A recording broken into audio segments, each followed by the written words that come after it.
I was with my dad at a tree stand bow hunting, like maybe the year before. And my dad grunted in I think it was a small 6-point. This deer he was out in the field, my dad grunted, and the closer that deer would get, the leaves on the tree would start shaking. We was in a built stand, a wooden stand in an old cherry tree. The closer that deer got, the harder that tree would shake. And my dad's like, "You've got to settle down."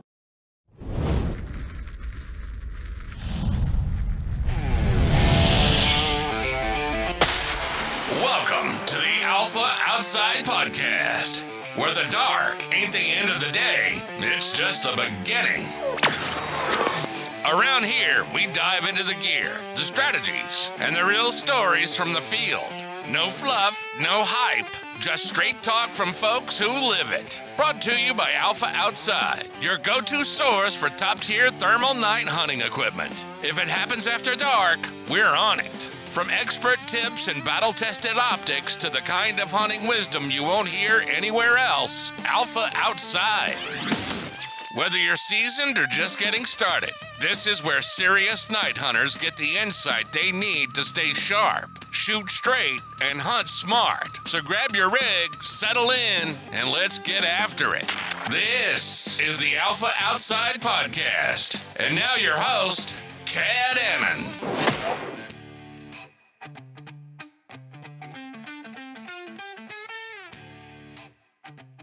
Well, welcome to the very first episode of Alpha Outside Podcast. I'm your guest and co-host today, Jeremiah Austin. Going to be a pleasure flipping the script on the man who started all this, Chad Annon. Before Chad starts grilling other people on his show, we figured we'd start letting you get to know him. So, Chad, you're ready to be in the hot seat for once? Yeah, I think I am.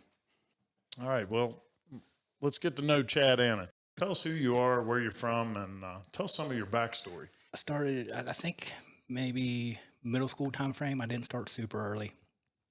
He got me into deer hunting and I think gun hunting. Yeah. And I did kill one doe back then. And wasn't long after that I got into bow hunting. And I think in my freshman year in high school was my first deer with a bow, and it was just the one after that. And it's funny. I passed up a lot of deer back then, just like I do now, and that was before like big buck hunting was even a thing. That wasn't even a thing then. No, big buck hunting wasn't a thing at all. And through high school, bow hunted, got my first big one, got into rabbit hunting pretty big, and went into UKC field trials for a while, for a long time actually. It was a lot of fun, and turkey hunting through high school was much easier back then. In the 90s, turkeys were crazy in this area compared to now. So would you say that was your passion then, or what was your most favorite thing in that time frame for hunting wise? I still think it was bow hunting. It was a cool time to be in. It was back when we had like overdraws. Darton was a big name. Chasing speed with little short 24-inch arrows. My oldest daughter, she's into hunting. Like, she didn't have a choice. Like, I took her from the time when she was 1 year old, she was checking trail cameras with me. When she was 10, she killed her first deer with a bow. 11, 12, and she just keeps hammering. Now she hunts by herself, and she hunts out tree stands. And does your kids being in it help drive you in your passion for the? Yeah, so especially now, because my drive for deer hunting is less and less every year. But like since my daughter goes to Ohio with me now, that's really helped me stay in the stand, because I found myself just going home because I wasn't having fun. But the last few years, it's really picked up. 2008, I started hunting Wyoming County, West Virginia, and it was the first time I ever hunted truly big bucks, because in the past, Taylor County, West Virginia didn't have any. I've ran trail cameras for 25 years, and I may have 5 pooping young bucks on camera, maybe, in 25 years. They're just not here. They're not here in huntable numbers. It's fun. It's fun to hunt. Fun to get my kids out. But as far as fulfilling my drive to hunt big deer, it's just not here. So I made it to Wyoming County, West Virginia, bow-only county. was one of the nation's best secrets for a long time, but I think a lot of people's caught on now. In 5 years, I shot 3 nice deer, 2 push and Pope and Young, 1 was Pope and Young. And no more time that I could spend down there with 3.5 hour drive and finding a place to stay. It was a hard place to capitalize in those mountains, but it taught me a lot about patience mainly. You know, I'd sit daylight to dark, see 1 deer, maybe, if I was lucky.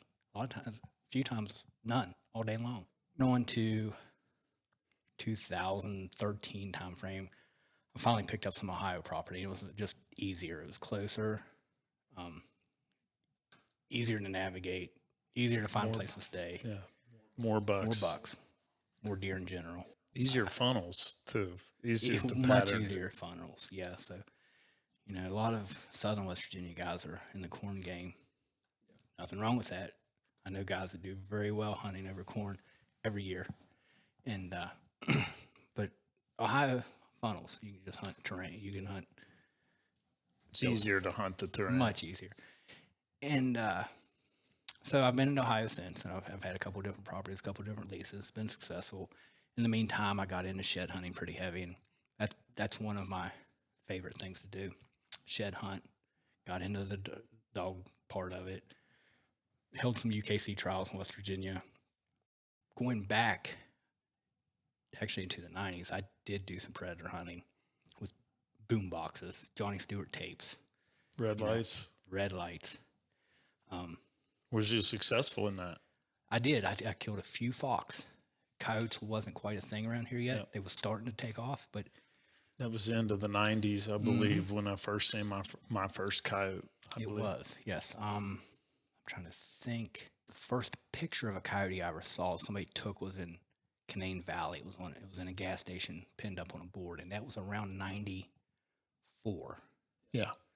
I had heard some stories of some of the rabbit hunters having their dogs jumped on by coyotes. I don't know how true that was, but that's what they said. It was just hard. It was way more, even just fox. For me, it was hard. I don't know. It was something to do when I wasn't doing any other type of hunting. It was fun. So moving into 2019, 2020 timeframe, there were some guys at work that was doing some night hunting with and they had some night vision and stuff. And I was like, this is just, it's hard, guys, and they'd come in and they'd strike out, and I'd be like, they'd ask for advice or what, and I'd be like, I don't know, I think I just hunt the wind. I think that'd be my main thing, to hunt the wind, and just like a whitetail hunt. And I didn't have any interest until some coyotes got our cat out here, and my girlfriend was like, hey, you need to kill these coyotes. I'm like, oh, it's a lot of money, a lot of time, and it's hard, from what I remember. From what I remembered, any type of predator hunting at night was hard. Well, guy at work had a night vision come up for sale, Joe, and I bought it. And I think my second time out was that I called in a guy who killed it. I was like, whoa, I had the cheapest Fox Pro made, a Patriot, worked really good. I probably caught in as many with that Fox Pro Patriot as I did my X24. Probably, really? Yes. And I threw 10 or 12 MFK sounds on it, and the biggest thing with it just wasn't as loud as the X24. Other than that, it performed pretty close to the same in my opinion. But I had success. And there was just these properties around the house here was really loaded with coyotes, and it made it really easy. And I was capitalizing quite often. So 2014, I started BBSK archery, which was just a side hustle because of my love for archery. It fulfilled having a bow in my hand every day. I learned how to tune them pretty decent, and a lot of people came to me, and it was just satisfying to me to have guys like you go out west and kill an elk with something that I helped tune and helped you, and many people. I mean, I had pictures of booners coming in, man, and I was like, this is awesome. So I did custom strings, tuning, and component sales, rest, arrows, sights, and it was just a fun time. But it kind of, I'm going to say it got old, but after a while, it was just the same old thing. It was almost like a job to me. Thermals were taking off. They had already taken off in Texas, Oklahoma, western states. But in this area, it was really unheard of, and they were very expensive. But somewhere I got the idea that, hey, I'm going to sell some thermals. I'm going to see how this goes. I'm interested. Since I'm in this night game, I'm interested. So the only one I knew at the time was Pulsar. And I made some connections with the reps out there and picked up a Pulsar dealership. I bought about 4 units. They sold very quickly.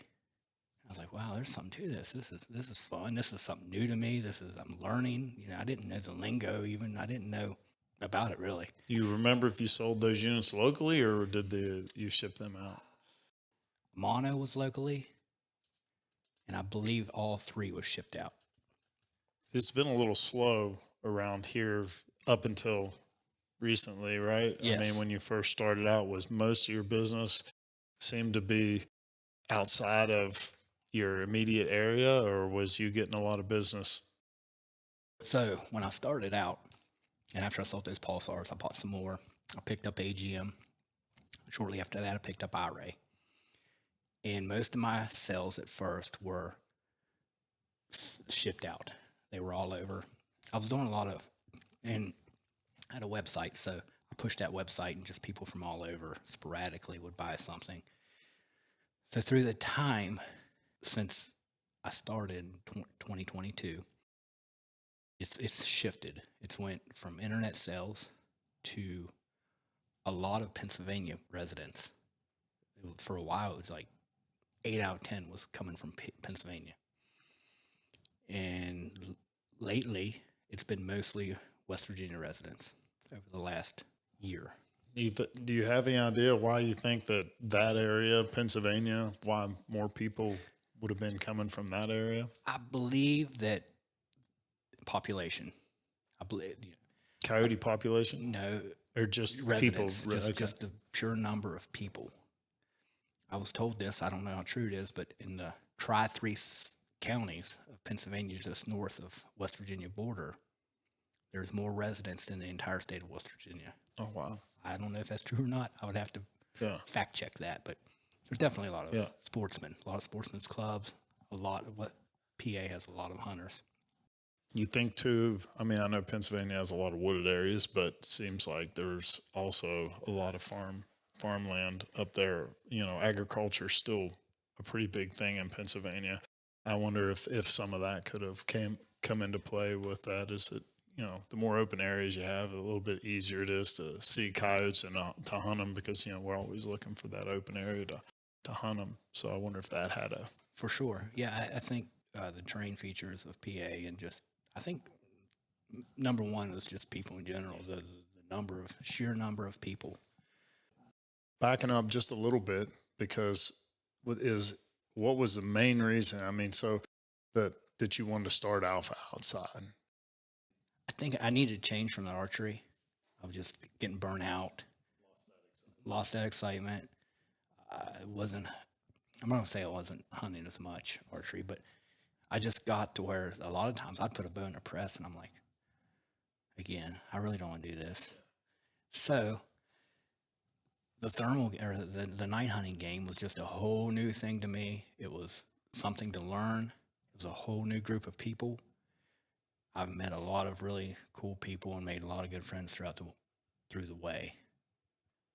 Put my faith back in humanity. Yeah, like there's still good guys out there. There's still good guys out there, man. There's some really, I've had, whether it's somebody that said, hey, man, I'm buying from you. And you're like, yeah, right, whatever. And it might be 3 months, it might be 8 months. And they come back around. And, just treat people right and do the right thing, and it goes a long way. Do you think that there's anything as far as the early part of you starting your business, as far as like any wins or failures that help shape your business to what it is today? I think my wins and failures probably came from the archery side of it. Like I knew what I needed to do, and I didn't have any huge expectations either. Like I didn't expect to. It wasn't important to fully succeed. If I failed at this, you still had a job. Yeah, I still had a job. Yeah, and so that's one thing you failed to say. What is your occupation? Your full-time occupation? Yeah. I work at Pratt Whitney in engine services in Bridgeport, West Virginia. How long you been there? 21 years. inspection on airplane parts. How do you balance being a business owner and a hunter and a family man and now a podcast host? Well, that's a good question. I don't know how I balance it. There's a lot going on. I'm always busy.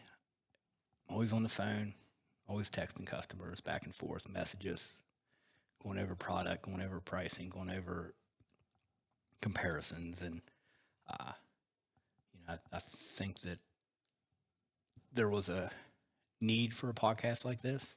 There's not a whole lot of these out there. There's a lot of podcasts, but they're on like deer hunting and tactics and, of course, interviews, but there's not a whole lot of people interviewing other coyote hunters or when it comes to this, everybody's a sponge. Everybody wants to know the best sounds, the best sequences, the best calibers. What bullets is working the best. Right. So everybody's ears are open and everybody wants, I get those questions daily. So to come out on something like this and for me to talk about it or to interview people like you that's successful will really help people down the road choose the right scope, choose the right calibers, choose the right sounds, The right setups. choose the right setups, and be more successful in what they're doing, for sure. All right, tell me, Alpha Outside, what's that brand stand for? It stands for honesty, integrity, quality, and just doing the right thing when nobody's looking. One of the things I always think of is, Alpha is, he's leading the pack. That's right, and that's exactly right. Alpha is He's the leader. top dog. Yeah. You're not just pushing boxes. What's your approach on helping guys find the right thermal optic? Yeah, so that can be complicating, but ideally, I always start out with a budget. You can't buy something that you can't afford, and we don't want to undersell somebody something if they're really looking for a good quality scope. You also told me one time you would never, upsell something if it wasn't. Yeah, and I don't upsell anybody, and I tell people that all the time. Like, I'm not trying to upsell you, but if that's the money you're looking at, and you're looking at this particular, let's look at this one too. I probably have it in stock. Come out and check it out. We'll look through them, and we'll see. We'll go over them and see if it fits what you're looking for. Are you hands-on with every product that you're selling? Pretty much, yes. I'll take any help I can get. Like you've came over and you showed customers your scope because I didn't have it in stock. Like that helped, and that helps a lot. And I am hands-on everything from contacting them to boxing it up and shipping it out. And Every part of it. basically every part of it. And is there anything else? I mean, do you take care of all the ordering, the sales, Right now I am. You're Yep. one-man show? Yep. I'm my own accountant, salesperson, packing department.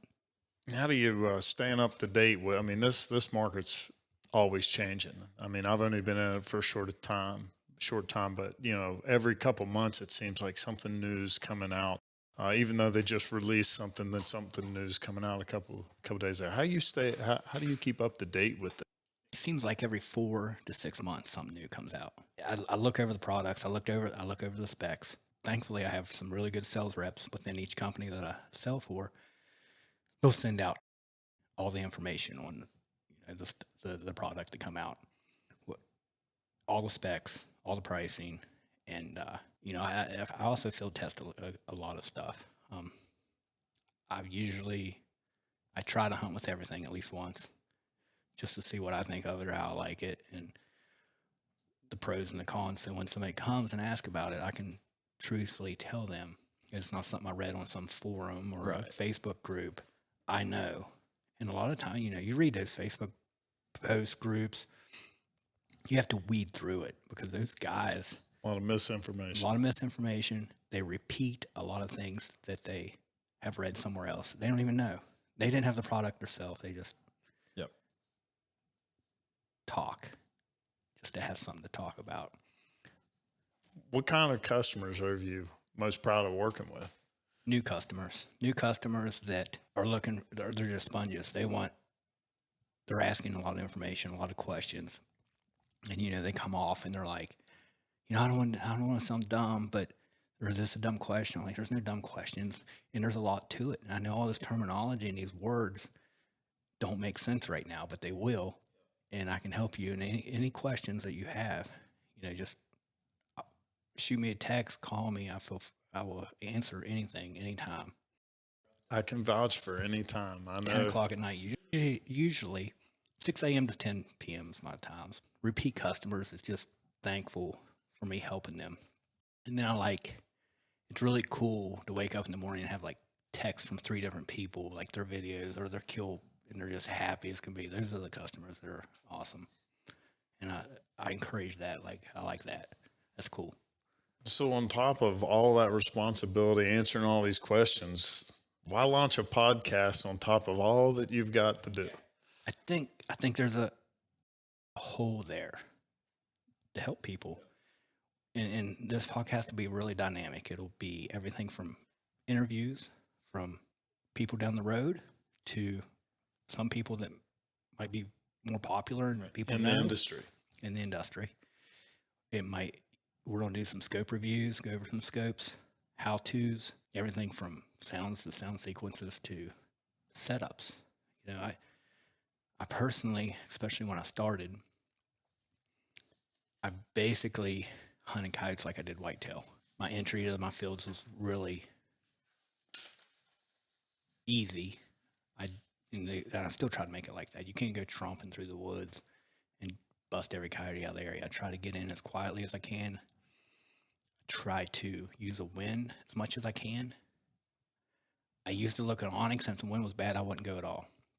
I just wait till the next night. I've faded away from that just a little bit because I've killed coyotes directly downwind. They didn't even care. Most of them do. But sometimes you can kill them right downwind, and they don't even act like they care. I don't know. But the podcast is for people to enjoy. Hopefully I can show my humor side sometimes, make people laugh. And they're going to laugh. They're going to laugh. What do you want people to walk away with after listening to this show? I want people to know that I'm a trusted source that they can come to and ask a question anytime, even if they didn't buy off of me. I would like to help people. I would like people to get to know people like you, or the next guy. Your average hunter, Your average hunter. The guys out here actually using the equipment and don't have a name other than, just some, Joe, and that can kill coyotes. So Right, exactly. I guess giving those people a platform to tell their stories, and maybe, through each one, we'll each be able to take something away from that. For sure, yeah. If you're serious about hunting after dark, you need the right equipment, and we've got you covered. Alpha Outside offers top-of-the-line thermal optics from the best brands in the game. Whether you're looking for a new scope, handheld scanner, or just need expert advice, we're here to help. And the best part, we back it up with the best customer service you'll find. No automated nonsense. Real answers from real hunters who know the gear inside and out. Have a question? Need recommendations? We're just a call or message away. So if you want to gear up for the next hunt, visit the website at www.alphaoutside.com and let's get you set up with the best thermal optics out there. Now, back to the show.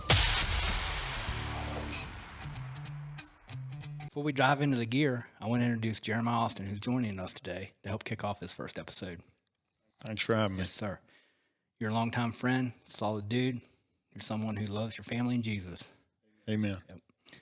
He's been in the hunting game for years, especially known for bow hunting and for elk. But he's recently taken up coyote hunting with thermals, and he's been killing it, doing an excellent job, killing a bunch of them, making some good reels. We've been friends for years, but recently teamed up in the field to do a lot more hunting together. How's that compared to what you've expected? Honestly, I think we play well off of each other. We both have different, knowledge bases where one may lack, the other one has. And that's why I think we are successful. We get along well, and we mesh well in the field, which is, we've not hunted a lot in the past before. Actually, none. I don't believe until coyote hunting, and we've developed, even though we've been friends for 20 some years, it's we've talked a lot about hunting, but like you was always out west hunting, or I was on different Ohio property, and you was on this Ohio property or whatever. But tell us a story, if you don't mind, about the double we killed a few months ago. So a couple months ago, me and Chad went out.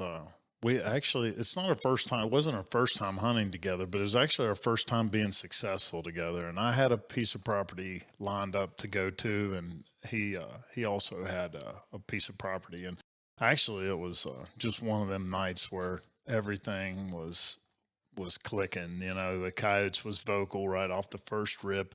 Had a new sound on the call that had seemed to be really triggering coyotes, and I don't know if we. Yeah, what was that? It was hammer time. Yeah, TT hammer time. Actually, I think that's the only TT sound on my call, but it works. Yeah, that time frame right in those few weeks was really working very well. Yeah, working very well. And so we go to my property that I got just up the road here.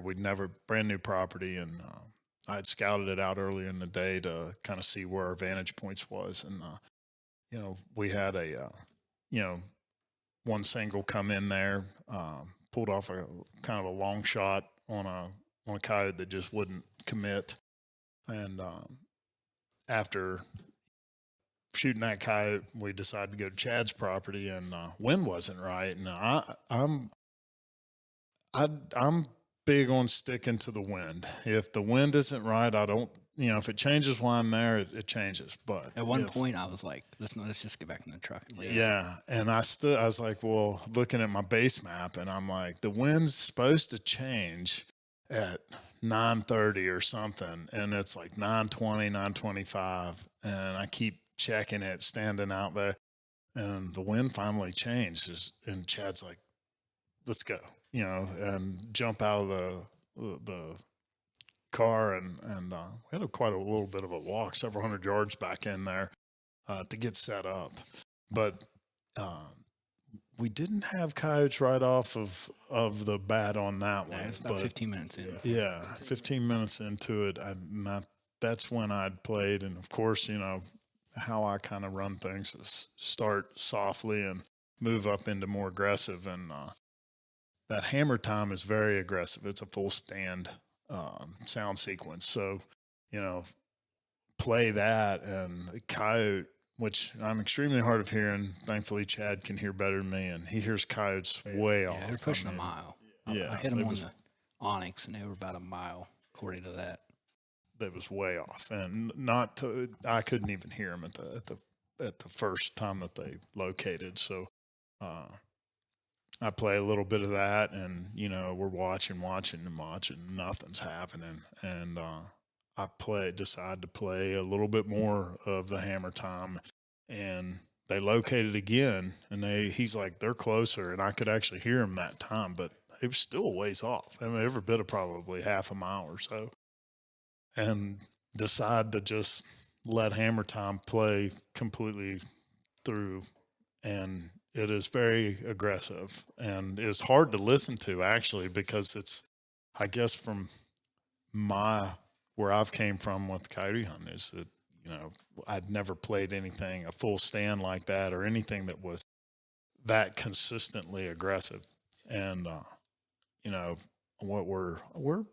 we was close to probably at the 40-minute mark on them coyotes. And, we spot something out in front of us, and something comes out into the field, but in a kind of a direction that wasn't from where those coyotes should have been coming from. And I'm focused on it because it kind of goes back in the woods, and Chad's like, right here, and these things are coming in hot.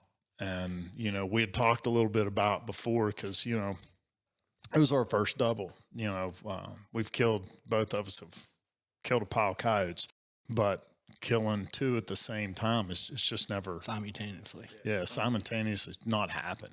I've had a couple opportunities, and it's just not panned out. And me and Chad had talked, like, if double comes in, whoever's on the left got the one on the left. Just stay on whatever coyote, because I've had some previous experiences where this double situation didn't work out because the communication was lost there. So we kind of knew the script going in that if this happened, and those coyotes are coming in hot, and they actually switch from they crossed, and without telling each other, we switched coyotes, because I was now the coyote that was on the left's now on the right. And without even questioning, I went to the coyote on the right, and which was the one that was coming the closest. Chad had to put the long shot on. Thankfully, I got the close one. But it was a 1, 2, 3 count. My coyote was maybe 75, 80 yards. His was out about 130. And we pulled that off. And I'll tell you, that was, something that's what you live for. Yeah, that right there, you couldn't have gave me $1 million that day for that feeling, and that'll probably go down as one of my most memorable hunts ever. And to complete that with Chad was something I think that we just seen too. Okay, for us to be able to do that together shows that we're on the same wavelength, because not everybody meshes well with hunting. Different styles of hunting is what I've found, is that, yes, you can hunt with just about anybody coyote hunting, but it takes, you both need to be good shots. You both need to be on the same mindset of keep your cool, kill these coyotes, and celebrate afterwards, and which we did. I'm pretty animated, and I'm sure Chad got a punch in the shoulder over it. Yeah, and what a night. What role has faith played in your life as a hunter and as a family man? Well, I'll tell you, faith is first and foremost. My belief in God and my salvation that came through Jesus Christ is at the foremost part of my life.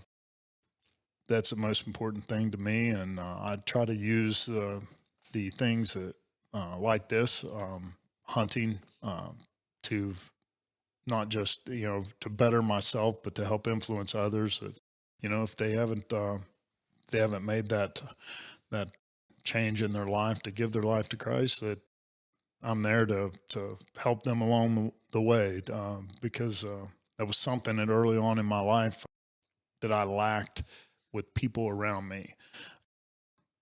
And it's not that I only hunt with people but I use opportunities to go and hunt with others that, if they haven't heard the good news that Christ had given his life for them, that they didn't know it. So that's been a huge thing for me. And I believe that no matter what we do in life, whether it's coyote hunting, these are God-given opportunities. And it's not just about killing coyotes, even though we're there to help with that, predator management. The one thing is the relationships that are being built. And I know that you see that in the business that you run, that it's not just about selling scopes. It's not just about killing coyotes for me. So. Yeah. And I know you've told me in the past that you don't believe in luck.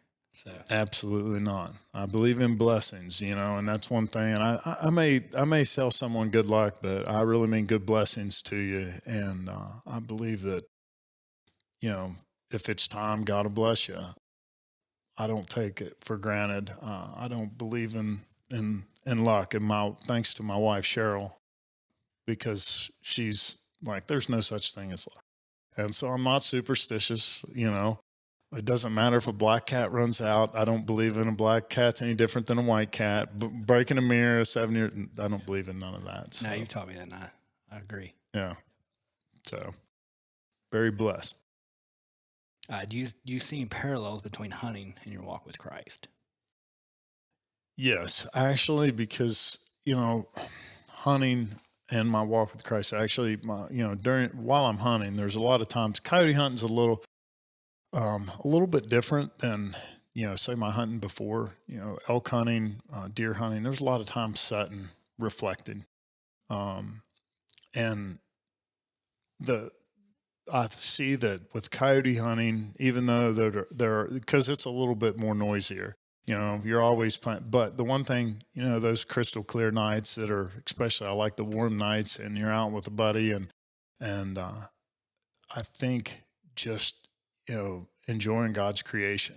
And that's one of the things that I enjoy the most about is enjoying His creation, whether it's successful in calling coyotes or not. It's a successful night, me being out. And I know this time on earth is limited. And so I enjoy every unsuccessful hunt just the same as I enjoy a successful one. So mine are all successful if I'm able to walk out there and set my tripod up in the field. So I'm winning at that point. So. What's your why when it comes to being in the woods or hunting in general? Why do it? Well, one of the things is I really feel like it's part of my purpose. I believe God give us all talents and gifts. Mine is, I believe, is woodsmanship. I feel like that no matter what I've chosen to, I wasn't a sports guy in school or anything. I didn't succeed in sports. I didn't succeed in things like that. School, that's a whole nother story. But where I did feel like that I was being blessed was when I was in the woods. I've had a lot of opportunity to see, a lot of things in my life out in the woods that a lot of people, one guy I know, he's like, I've only ever seen 2 or 3 bobcats my whole life. And that's all been within the last couple of years. I've seen 30, every bit of it. And one of the things is just, I guess what fills me up is being out in God's creation and just seeing how things work out there. I've always had this fascination with it, and I'm blessed to be successful. And that's one thing is that I give no credit to myself on becoming a good coyote hunter, is that I believe that anything that you devote your time, your money, and your interest in, genuinely, you can be successful at. God's blessed me with, I have an intensity. And that's why some people probably don't, me and you hunt well together because we have our levels of intensity are equal. But if we're not out there for the same reason, more than likely we're not going to mesh well. And, over the years I've found that, some people love to hunt with me and some people and not so much.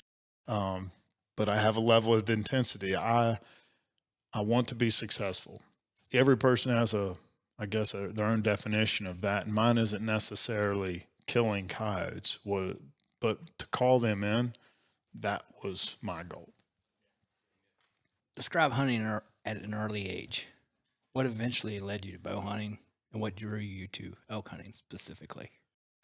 Well, I started really young. I grew up on a dairy farm, and back in the 80s, the wildlife was abundant. I mean, turkeys by the hundreds, Fortunately, it was a private farm. They didn't shoot any does.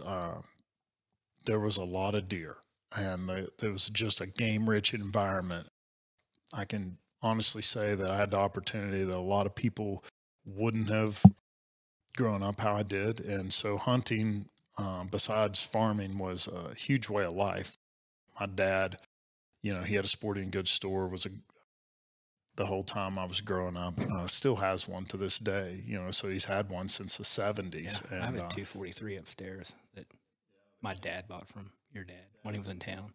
So I've always been in the hunting industry, and I've always had that passion for it from when I was a kid. And I can remember like one of my first bow hunts. Now, I'd killed several deer with a gun and back in like 87, 88, and my dad got me a bow.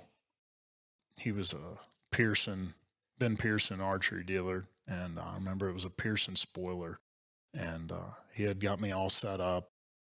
My dad worked a lot, but he would set me tree stands, and I would go out and set and set and set. I remember actually the first one I killed with a bow. It was a tree stand. I actually set myself, I think I was 13 years old. And made the setup complete myself right beside a cornfield. There was 2 patches of corn with a open grass strip down the center. And I set my tree stand where I could see that grass strip. I was afraid of the dark. So I wouldn't go, if I was hunting by myself, I wouldn't go in. Not anymore. Yeah, that would be an issue. I'm not no more. The same stuff's out there at night as what's in the daytime. So I've gotten over that since then. So, but I shot my first deer. But backing up before that, I was with my dad in a tree stand bow hunting, like maybe the year before. And my dad grunted in I think it was a small 6-point. And this deer he was out in the field. My dad grunted, and the closer that deer would get, the leaves on the tree would start shaking. We was in a built stand, a wooden stand in an old cherry tree. And, the closer that deer got, the harder that tree would shake. And my dad's like, "You've got to settle down. You're not going to be able to kill this deer." And so he'd quit. He wouldn't say, and the deer would lose interest and start to feed back out. And he's like, "You all right?" I'm like, "Yeah." He would grunt a couple times, and this deer would get curious and start working its way down the field. And that tree would start shaking again. So I knew I had the fever for hunting. I'd killed some deer with a gun, but that was different.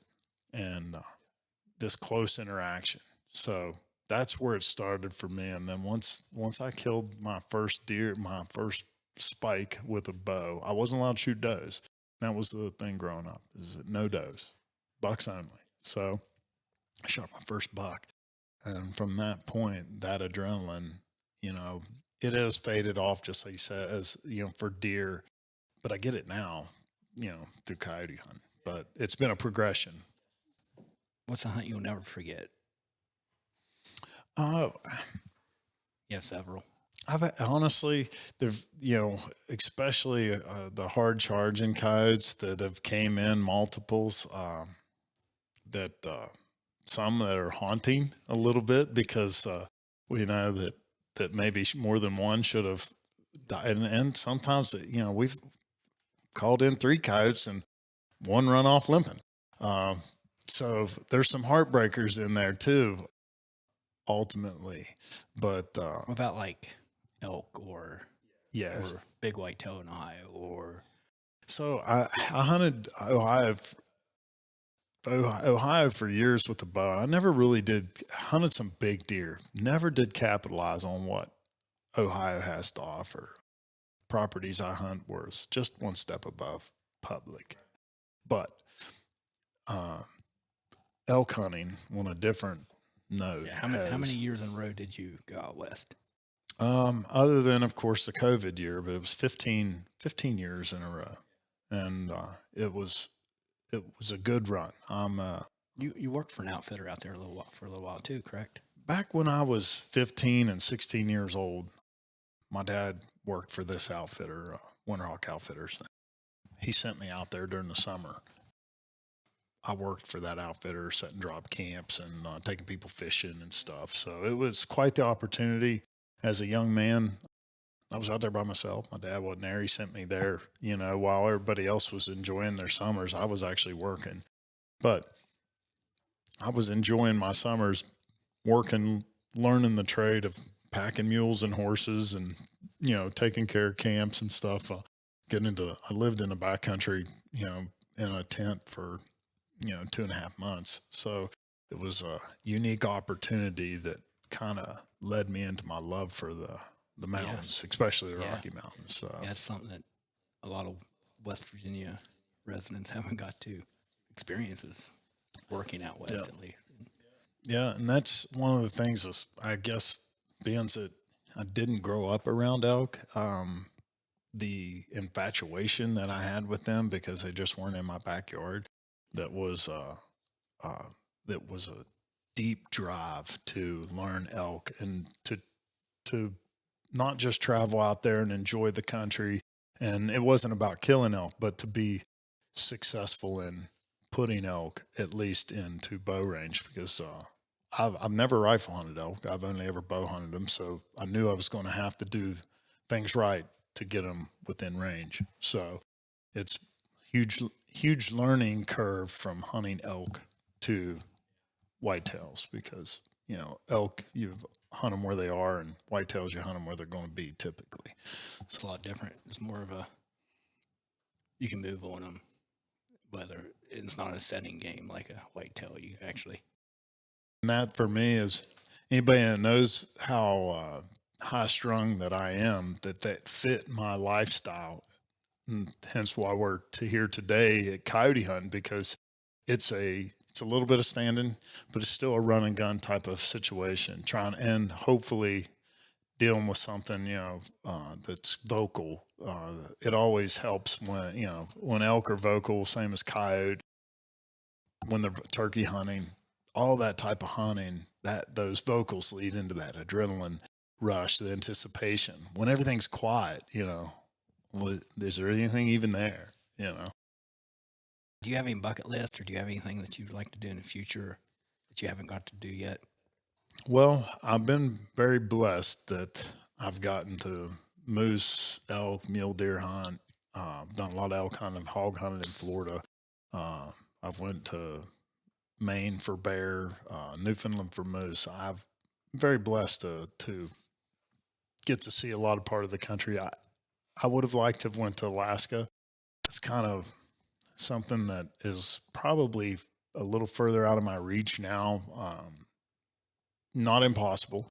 But I've got Wyoming elk and mule deer points. I've never killed a mule deer, so I would like to go. I've hunted them some with a bow. I would like to go out and complete a mule deer hunt with a decent representation of the species. You know, that's really kind of, I think, would kind of complete what I'm looking for as far as accomplishing on the hunting side of things. What drove you into start night hunting? And do you have any surprises or a learning curve or some mistakes that you made early on that you don't make anymore, that you've learned from? What kind of got me into night hunting is I've always had an infatuation for coyotes for some reason. Over the years, up until last year, I'd maybe killed like 10 coyotes and called several in with my mouth by wailing like a ambulance siren, because, you know, living here close to 119, I've noticed the coyotes would get all fired up whenever, you know, there was an accident or something, and I'm like, I'll just try to imitate it, and started calling coyotes in that way in the broad daylight in the summertime, and was like, I killed several coyotes over it and actually showed people what I was doing, you know, and I'm like, look at these things, you know, run out into the field and let me shoot them. I missed several, killed several. Always wanted to do it, and always, ever since I was a kid, you know, we would go out, had a red light and an old tape, and just never really was successful. You know, you're every now and then turning your light on and shining around. And now what I'm seeing is that how many predators did I call in that I just didn't see? How many was there? Yeah. And now, you know, last year, I think for me was thermal. You know, I mean, you've been in it for several years, but for me, it was the price. You know, I did get there 2 years back. You know, I got that night vision set up, and just really found that it was hard for me to look through for any period of time. Plus, it was just one step above using a red light, because I kind of felt like you got to save your battery on your light. So you look really quick and then shut it off and sit there in complete darkness. So the cost of that next level of going to thermal of getting anything reasonable, or that was reasonably good, was relatively expensive for, you know, a guy like myself. My wife don't work. I got 2 kids still at home. It was an investment. And finally, though, you know, last year, you know, actually it was hunting with another friend, Matt Tucker, who, you know, he was a little different situation as far as life. He was buying this these thermals, and I started going out with him, and he'd let me use the scanner, and I was infatuated with just the scanner part of it. You know, I would pick a lot of the sounds. He had one of the cheaper Fox Pros. I remember the first time we called 3 coyotes in. I didn't even take a gun. I was just on this cheap scanner he had, and got to watch these 3 coyotes run into like 75 yards, and he was shooting subsonic at the time, and I think he pulled a shot just a little bit, but those coyotes ran off, and we didn't get any of them, which I'm sure the one died. But at that point, I was like, wow, this is cool. I got to see it firsthand, and was okay with just going and being the scanner guy at first. And then I'm like, okay, I need to be behind a gun on this too, because, you know, couldn't depend on, you know, Matt all the time to be available to take me hunting. And that's when I was like, you know, Chad, what can we do? What, you know, and I remember, you know, because I was like, you know, that's when I had said something about it. The coyotes are just tough. They're tough to hunt. And you're like, they're not as tough as what you think they are. Just need the right equipment. Yeah, right equipment. You still have to do things right. And it's about, you know, creating that scenario. And once you get that down, but what people don't realize is, at least in this part of the country, even though you may see, you know, a video clip with, you know, 10, 12 coyotes of mine getting blasted, is that there was a lot of time. There was a lot of inactivity, you know. Yeah, in between.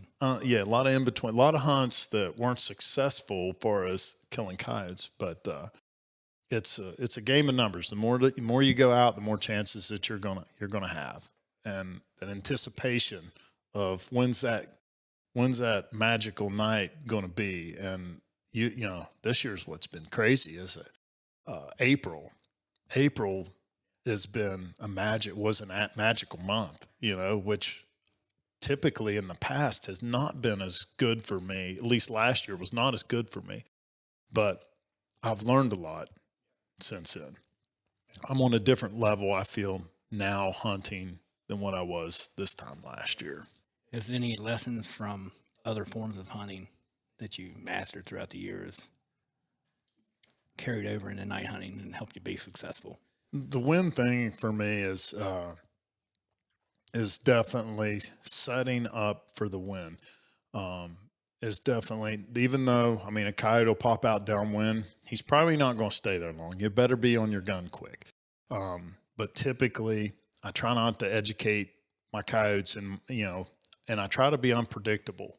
So the element of surprise, coyotes are no fools. They do stupid stuff sometimes, but they're no fools. And what I've found is that, you know,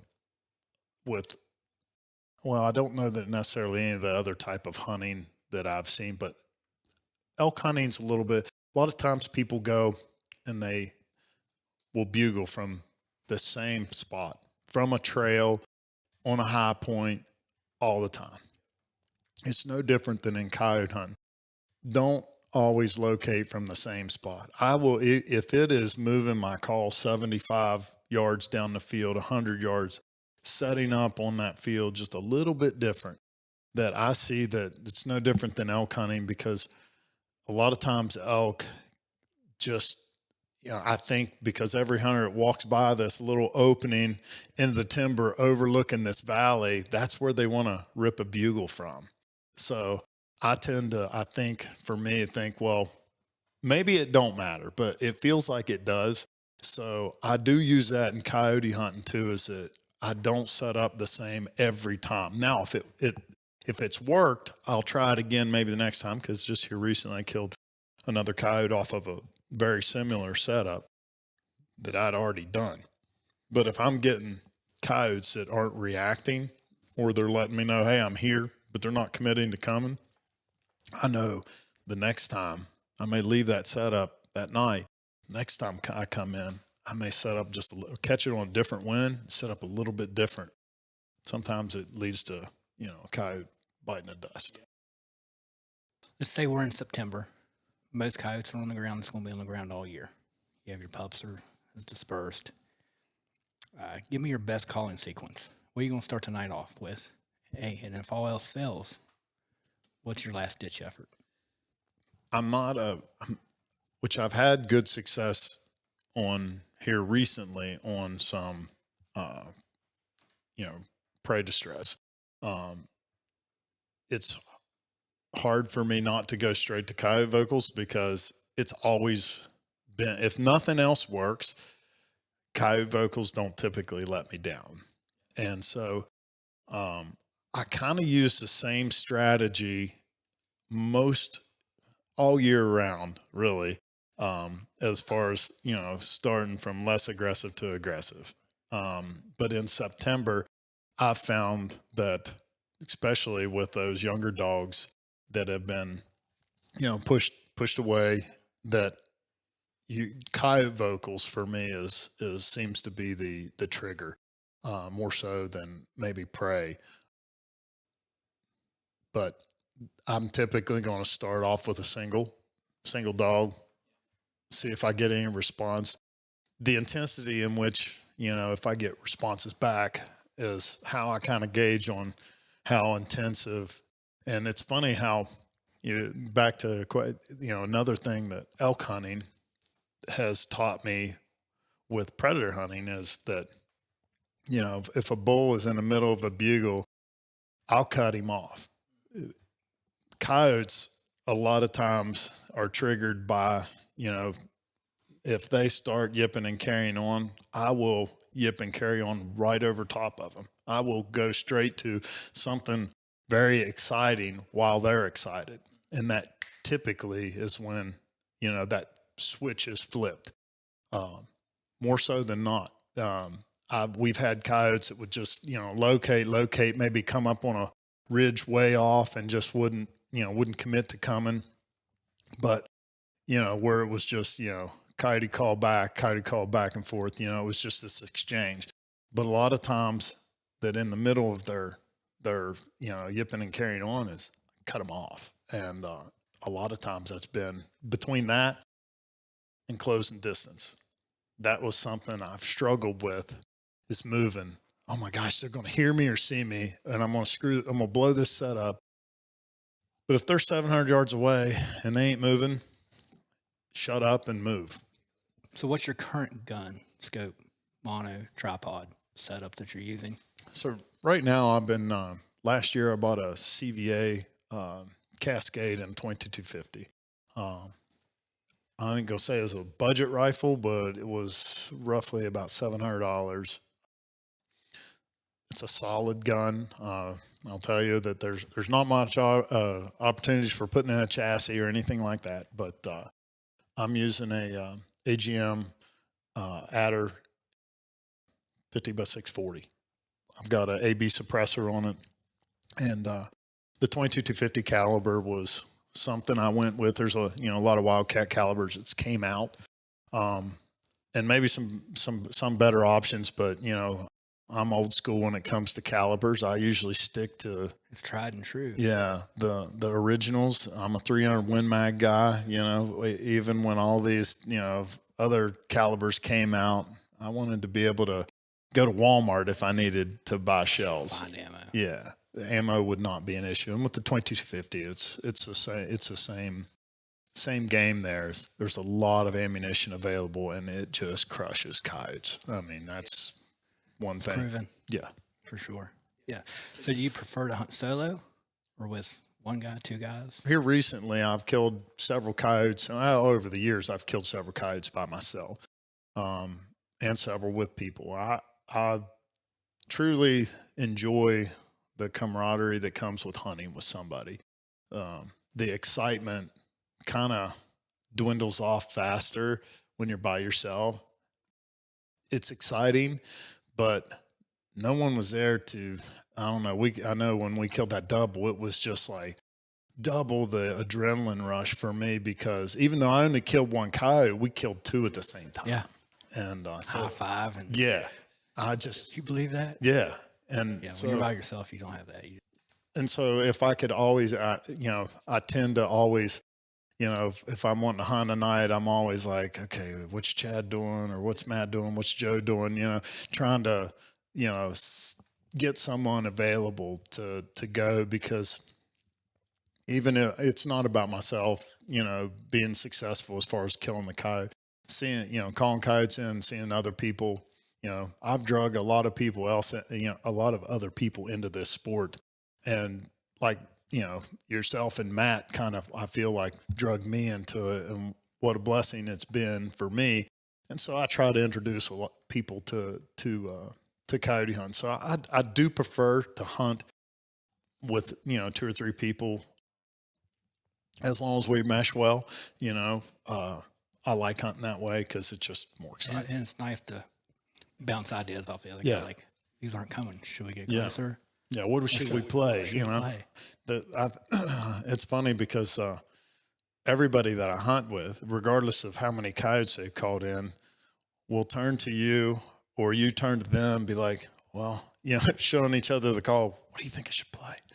So it's cool that, someone will be like, hey, play this, or I can't remember what a ticked coyote sound was. It's under your, it's under your MFK sounds or that. So I like that part of it, that interaction, and walking away from even unsuccessful stands saying, well, what do you think if we'd have done this? Or what do you think happened there? Has the way you define a successful hunt changed over the years?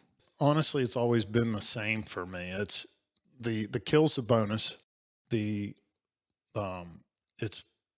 It's about I guess just being out, that opportunity to be out in God's creation. I don't take that for granted. I never have. Well, I ain't gonna say I never have. Over the last 10 years, I haven't, because of a new me that was born in Jesus Christ. That's given me a different outlook on things, and that the measure of success isn't the amount of coyotes that I'm going to kill or have killed.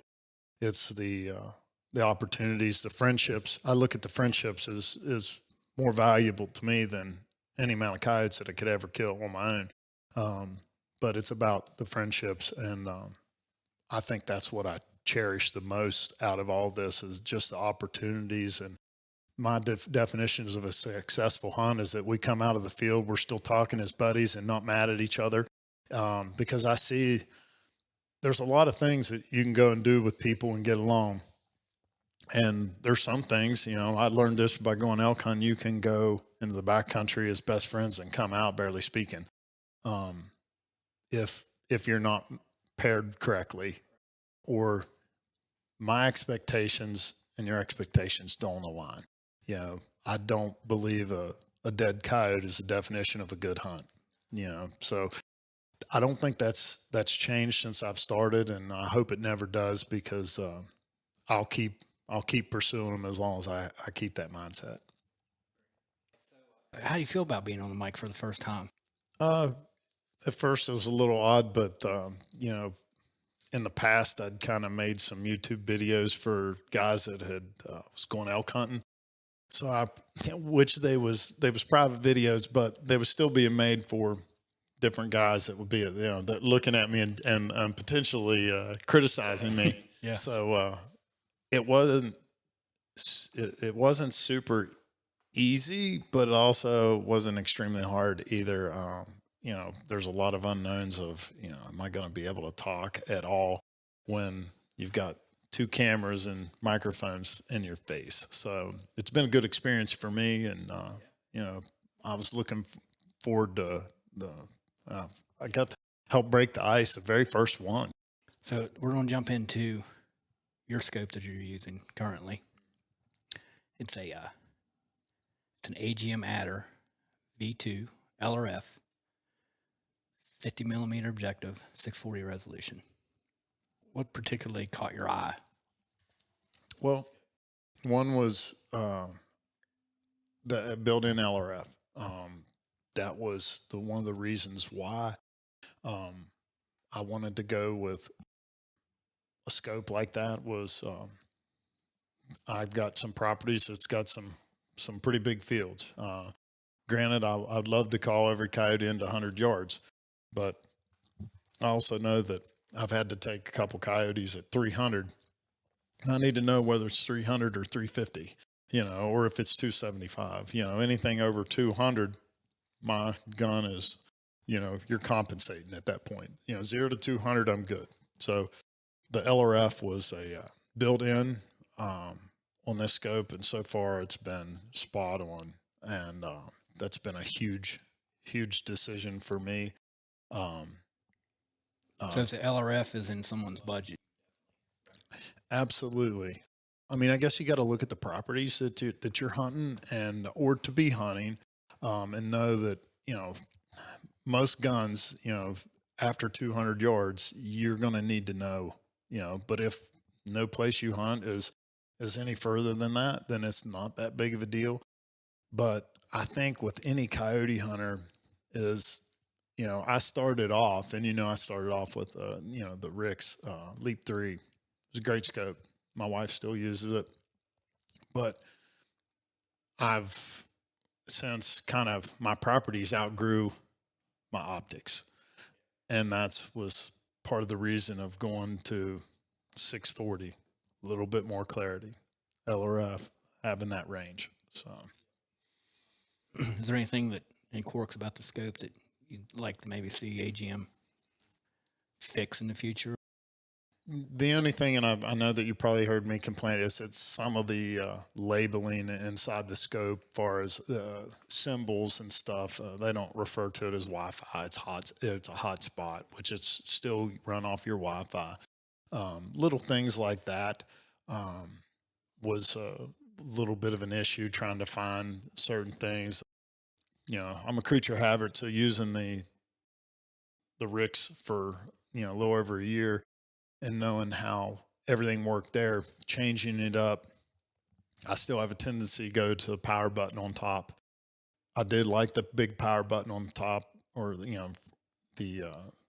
take it out standby mode. That big one button, I did like that versus a power button on the AGMs back here with your LRF and your video thing. So you do have to make sure that if you've got gloves on, you're pushing buttons trying to get your scope to come back on. And you're pushing the wrong one. Minor issue, and that's just muscle memory. I've never seen a scope come on so fast. That's been a huge thing. Is that there's less than 5 seconds? Yes, it was 3 seconds. 3 seconds, you got a screen you can shoot out of. I mean, it is definitely, for some reason, if your scope had shut down or you hadn't even turned your scope on or something, and something happened fast, that scope definitely isn't going to let you down far as, coming on. Yeah, I've seen scopes that wouldn't come off standby that fast. Who do you think this scope is best suited for?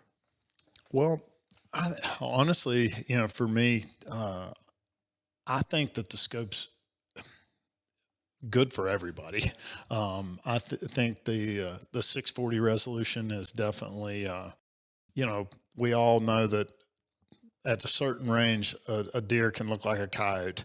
At a certain range, I don't care what scope you're using, especially if it's a 384, it can.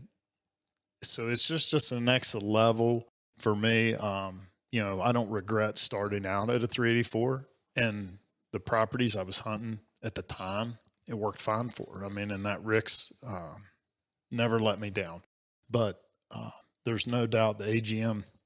The sighting in procedure for the AGM, I think, is a little bit easier for fine tuning than say the Rix was, but so far the AGM has been a super solid scope, and the only fault that I can honestly say, and it's really not a fault, it's just something you got to get used to, is that because of how the eye relief is made, the nut that holds the lens in is just different than others. So you have to be a little bit closer to get full screen. It's not like you got to have your eye on it. It's just not as, coming from the Rix had a big eye relief and you had full screen a little bit further away. But that's really the battery life with it being a 640 is, I believe, has been very, very good. And I don't run on internal. I usually just change out my batteries as my external. And, you can definitely get a couple hours out of that external battery. So I've been really happy with that. What do you like about the scope the most so far? The LRF and the different color palettes, because depending on terrain, the light, whether there's snow on or anything, it's got different color palettes that you can choose from to better suit the terrain. I completed a kill of every color palette. A slam. Yeah, The color palette slam. So, I've only owned that scope for maybe 2 months, 2 or 3 months, and it's worked very well. The zeros never moved on it. I look forward to doing more shooting this summer with getting my ballistic calculator fully set up. It's close, but I need to adjust some speeds in there to get my exact drop. So far, it's been great. Yes, I'm going to go over the specs of the AGM Adder V2 LRF 5640. It MSRP's at $47.95. It's a 640 by 512 resolution, 12 micron sensor, 50 hertz refresh rate. It has a 1,000-yard LRF built into the lens, integrated ballistics calculator. It has a huge 25 by 60 by 2560 semicircular display. Runs off 18650 batteries, an internal battery that they list at 9 hours plus. It's got recoil activation, comes with 30 millimeter ADM QD mount. It's less than 15 mil kelvins NETD. One of the things I'd like to add to that is, as far as for me, a selling point for a scope is because of, as cool as I'd like to say I stay, hitting record is not something that I ever do.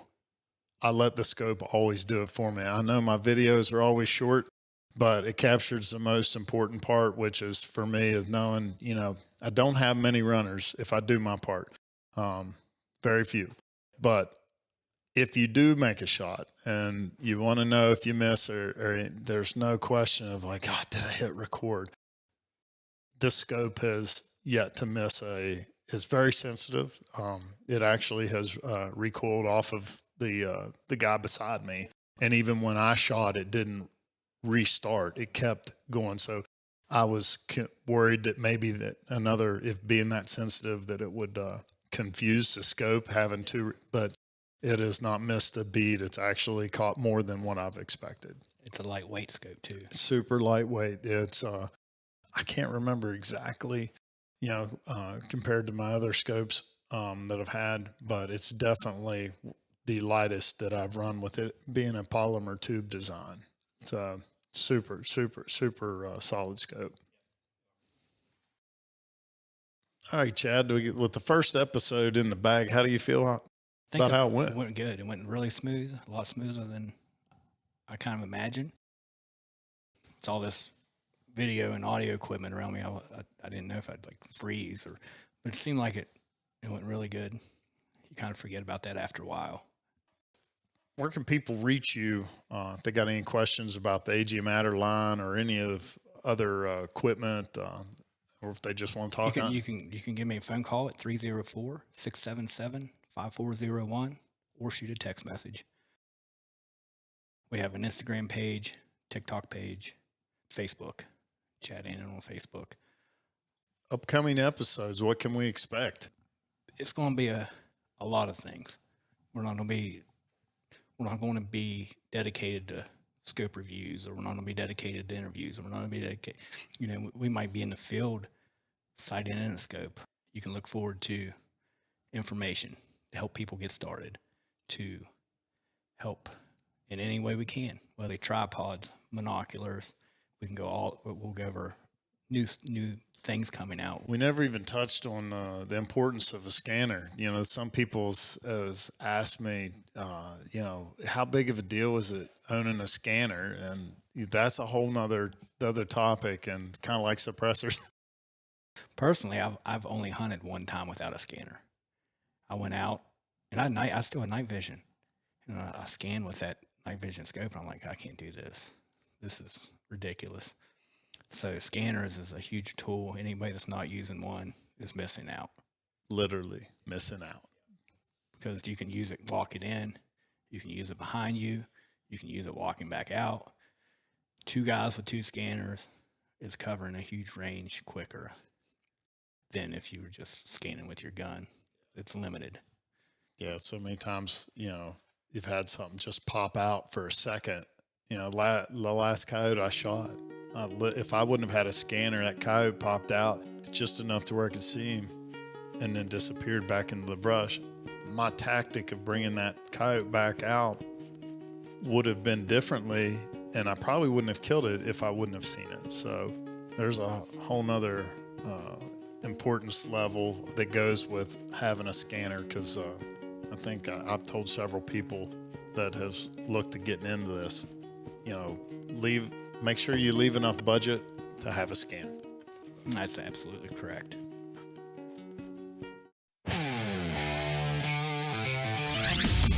This has been the Alpha Outside Podcast. The dark ain't the end of the day. It's just the beginning. From expert tips and battle-tested optics to the kind of hunting wisdom you won't hear anywhere else, we've got you covered, and we hope you've enjoyed the show. If you did, make sure to like, rate, and review. We'll be back soon. But in the meantime, you can hit our website at www.alphaoutside.com. On Instagram at alpha_outside, on TikTok at alpha.outside, and on Facebook at Alpha Outside Thermal Hunting Users Group. From Morgantown, West Virginia, this is Alpha Outside, signing off.